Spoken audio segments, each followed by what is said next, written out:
What if everything you built with your own two hands, your empire, your reputation, your entire identity, was gone by Thursday morning? Not slowly, not gradually. Gone. This is the story of Adam, a man who had $4 billion and then had nothing. And what happened next changed his life more than the billions ever did. Get comfortable. Close your eyes if you'd like, and let me take you there.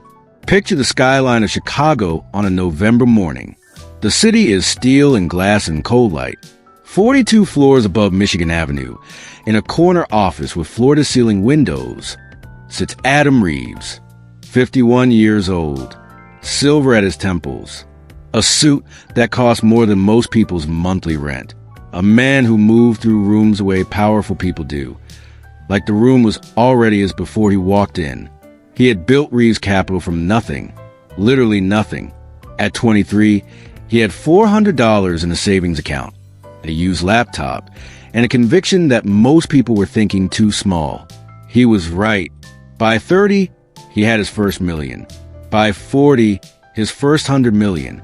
By 47, the number had climbed to something that stopped feeling real. $4.2 billion. Forbes had listed him. Magazines had profiled him. Business schools studied his methods. His name, when spoken in certain circles, carried the kind of weight that made rooms go quiet. And Adam believed in the deepest, most private chamber of his heart that he deserved it. Not out of arrogance, exactly, but out of something more dangerous. Certainty. He was certain he was one of the rare ones. The kind of man the universe selects. The kind of man who simply cannot fail. He had forgotten something, though. Something the universe has a habit of reminding people. No one is immune. It started on a Tuesday, a regulatory filing, a whistleblower from inside Reeves Capital. 3 words that would come to define the next 6 months of Adam's life. Securities fraud investigation. He hadn't done it. That part is important. Adam Reeves had not committed fraud, but a man he had trusted, his CFO of 9 years, a man who had stood as best man at his second wedding, had, quietly, cleverly, and with enough complexity that the legal lines between them blurred beyond recognition in the public eye. The markets moved fast. By Wednesday morning, Reeves Capital stock had dropped 40%. By Thursday, regulators froze his primary accounts pending investigation. His phone stopped ringing with the calls he was used to and started ringing with calls from lawyers. The newspapers did what newspapers do.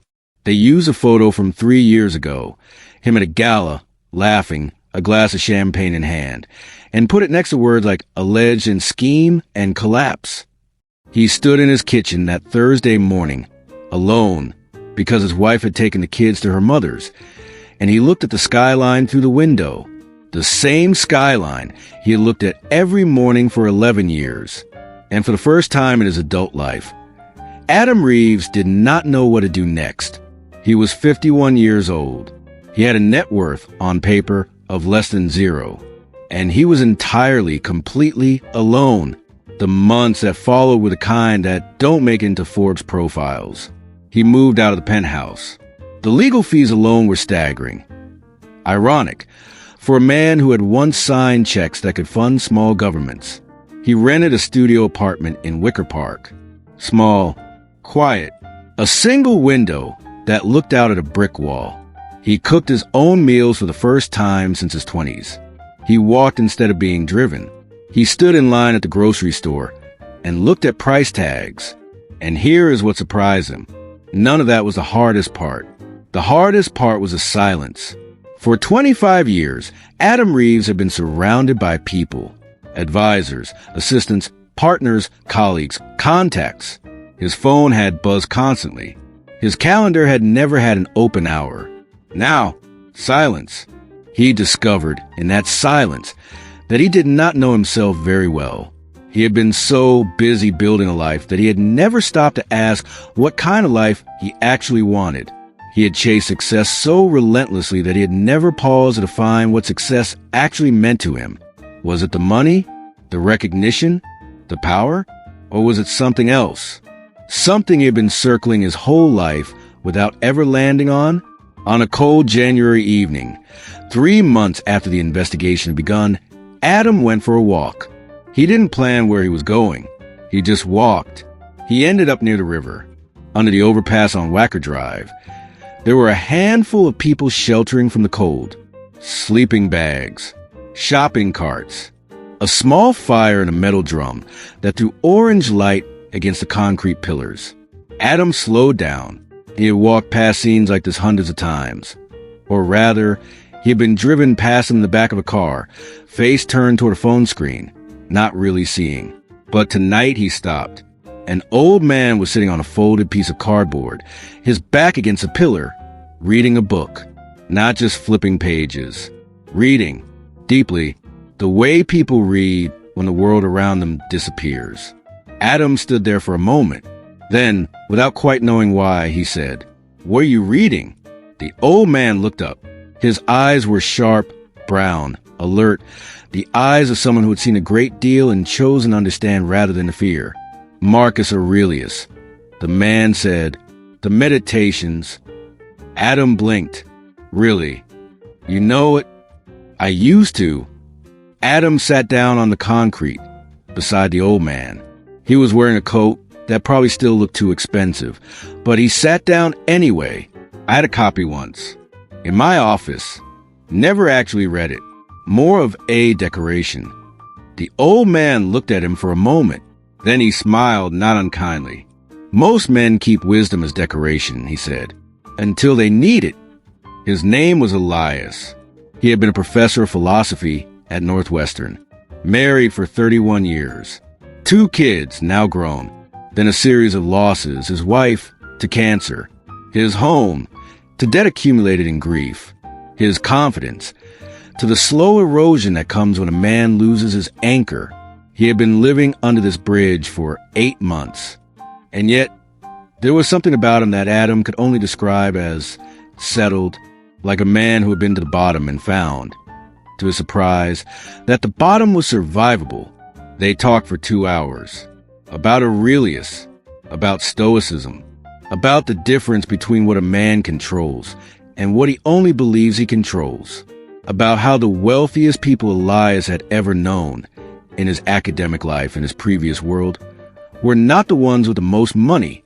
They were the ones who needed the least from the outside world to feel complete on the inside. Adam listened. He didn't speak much. He just listened, something he hadn't done properly in years. Before Adam left that night, Elias said something that he would carry with him for the rest of his life. He said, "The mistake most successful people make is believing that their success is who they are. It isn't. Your success is what you did.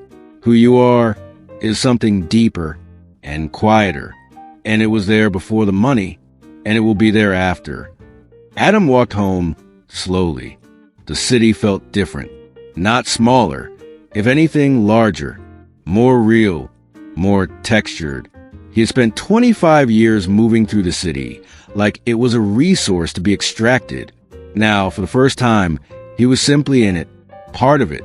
That night, in his small apartment, he did something he hadn't done since he was a young man with $400 in a savings account.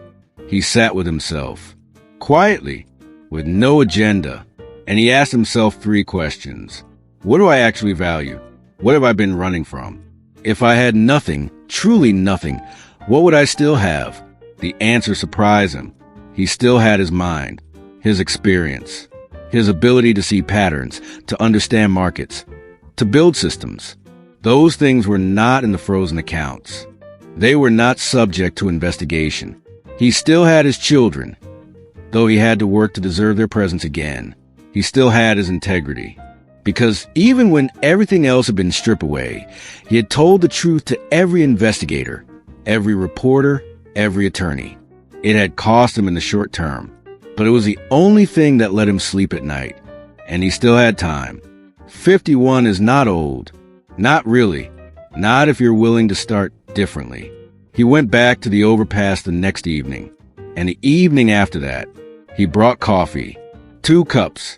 Cheap diner stuff in paper cups with those plastic lids that never quite seal properly. He and Elias talked, night after night, through January and into February. Adam started volunteering at a shelter 3 blocks away on weekends, not because it made him look good. There was no one to look good for anymore, but because after years of extracting value from the world, he found something unexpectedly powerful in simply giving some back. The investigation concluded in March. His name was cleared. The fraud had been his CFO's alone, and the paper trail, when finally unraveled, confirmed it. The frozen accounts were released. Not all of them. The legal process had taken its toll, and years of rebuilding still lay ahead. But enough. Enough to start. He was offered his old life back. Essentially, the same networks, the same access, the same circles that had turned cold now began to warm again. He said no to most of it, not out of bitterness, out of clarity. He started a smaller fund, focused on impact investments, companies doing genuine good in the world while generating real returns.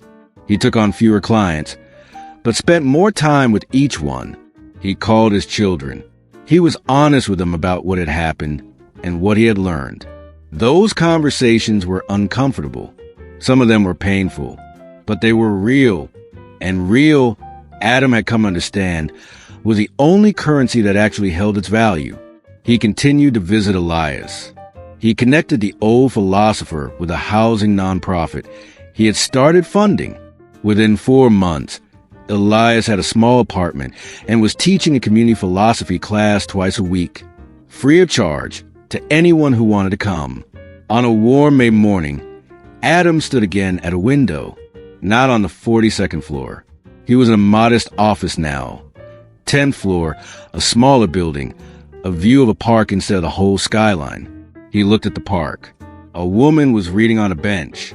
2 children were chasing a dog. An old man was feeding pigeons with the slow, deliberate patience of someone who had nowhere else to be and was perfectly content with that.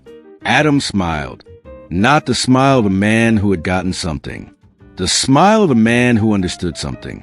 And now, as the story finds its quiet ending, I want you to breathe, slowly, deeply. Let your body sink into wherever you are resting. Feel the weight of the day. Lift gently from your shoulders. Adam's story isn't about money. It was never about money. It's about what remains when everything else is removed. Your character, your capacity to grow, your ability to see other people, really see them, not as obstacles or assets, but as full, complex, beautiful human beings. Those things cannot be frozen. They cannot be taken. They cannot be investigated or devalued or collapsed. They are yours. They have always been yours. So as you drift towards sleep tonight, let yourself rest in the knowledge that who you are is enough, that whatever you are building, whatever you are healing, whatever you are becoming, you have everything you need, right here, right now. Good night.